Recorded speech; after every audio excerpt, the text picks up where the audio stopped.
Hey, what is up guys? Welcome back to News Now, and today we're talking about the Moto G4 and G4 Plus. Now these are mid-rangers to compete with phones like the OnePlus 3 and the iPhone SE. So these phones aren't something you should be really impressed by, or something that should beat something like an iPhone 6s or a Galaxy Note 5 or a Galaxy S7 or something like that. No. These phones are to compete with the OnePlus 3 and the iPhone SE. So to start off, it's a great feel in the hand. The hardware, I have to say, is one of the best for mid-rangers and just overall in the smartphone market in general. Great feel in the hand, and it's light and pretty thin. So yeah, that's a plus.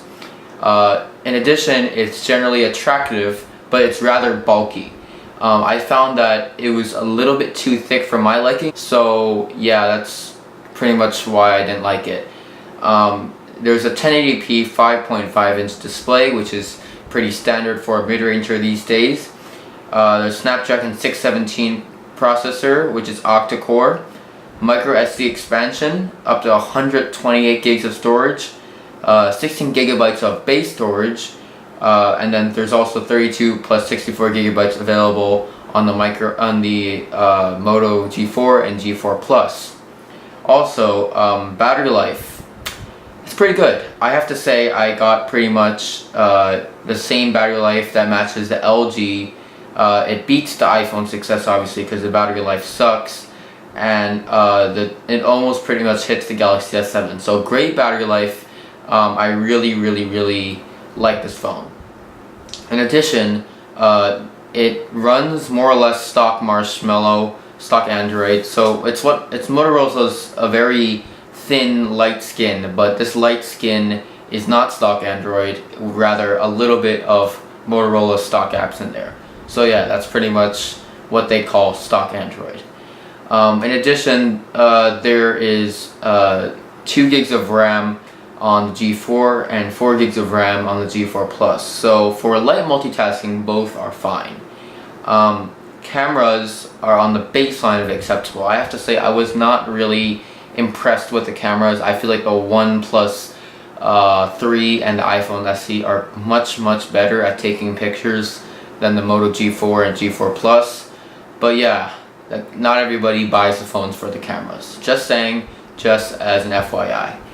Also, there is no NFC in the Moto G4 or G4 Plus. What are you doing, Motorola? Everybody has mobile payments these days. Apple has Apple Pay, Google has Google Wallet and Android Pay. Come on, Motorola, you gotta snap on that bandwagon. The second OnePlus realized that the OnePlus 1 had no NFC, they decided to implement that into OnePlus 2, OnePlus 3, OnePlus X. So they fixed their mistake. Take notes, Motorola.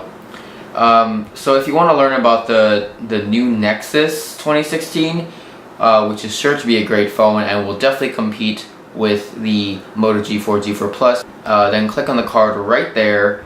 And yeah, that's pretty much all there is to say about the Moto G4 and G4 Plus.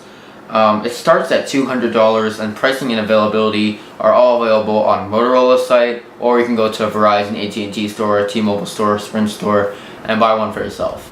There is also I'm providing a link in the description below for the Motorola site where you can buy a G4 or G4 Plus. So if you're interested in what this is, then go down there and buy one.